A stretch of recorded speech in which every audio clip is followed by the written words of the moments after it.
Speaker wa district ya Rwambara Herbert Twetise nuwajwe kiri chairman wa district ya Rwambara Richard Omugasho omukwigura horsisiro rw'abine ndwara z'amisho orwahenderera izoba harindija health center ya Kashato mu ndija Rwambara amisho twena turwira amisho poreka no kugira ngo oburwire mbuba butakorecyo konka amisho gakagera ki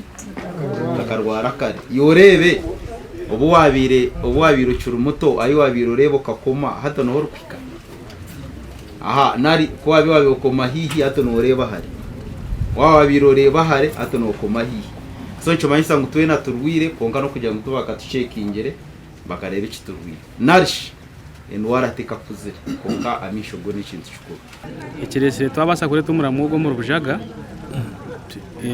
turebere nti abantu bakutandika kukura umwe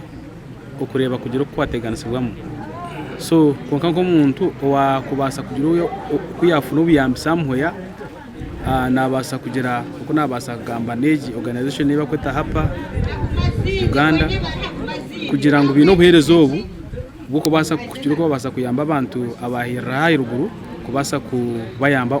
kureba ini cyajuhandije center ya Kashatu agambira ko abantu bari kuteganisa uburwire bw'amisho mu Rwambara kandi obuhati nayo bari kwihobjanjabi tivitirizo bahonka twirene turagura kose na mission tubabuganamo abo bari muri bashasha tukoraho bike ebiturabasanga leveji ka ubwire bwinji specialist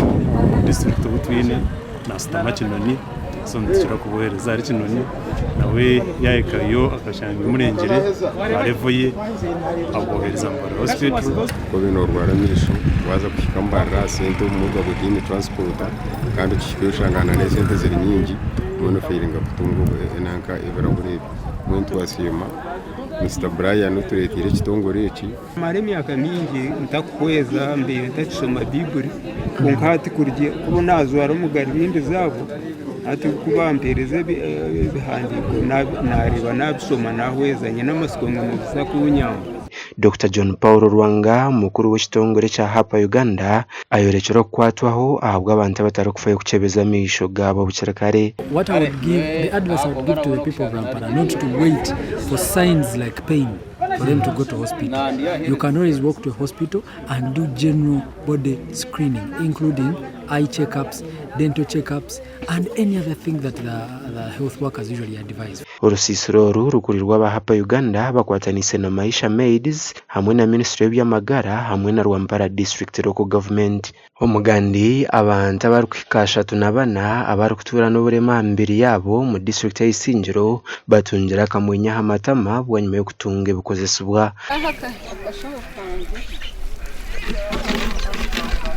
Den ati natambura nareba bareme yibari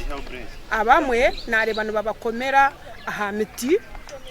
oshanga ko murema akomira hamuti abazirebe baza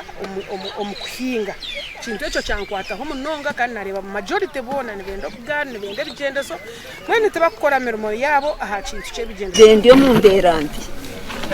bende mu mberambi yo tashora yo tagenda yo takaka abani babanjaho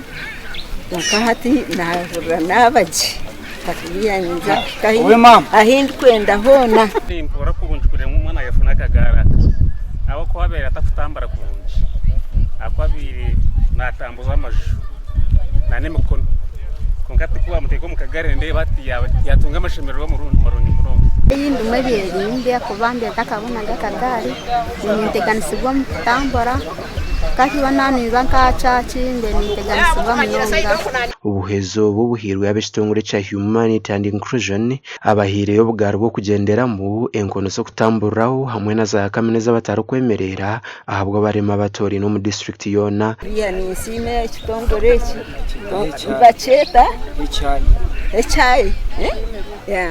nsima tine bugarukiro kugira umutima go kureba nkitwa abarema abatura tunagirwukwe konko karambata mu batutamu sente nyingi sente nyingi ubwo n'ubwire bw'amani munonga akuba kuzaho kashitama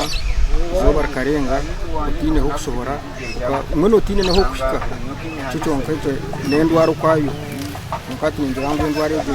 kucendera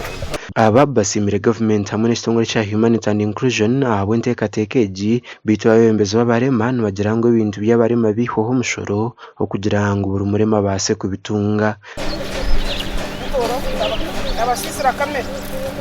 babiri batusaba n'omukanso ngu abo kuba akakagari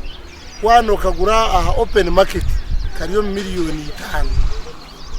5 konka abo kwanka karo n'omusoro tukatusabira mwene bintu kwata habarema government ekabyihira omusoro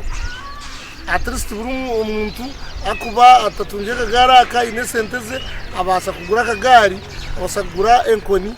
aha beyi eriyo. Nda Aidan Bataringaya hamwe na Ruth Nwamanya.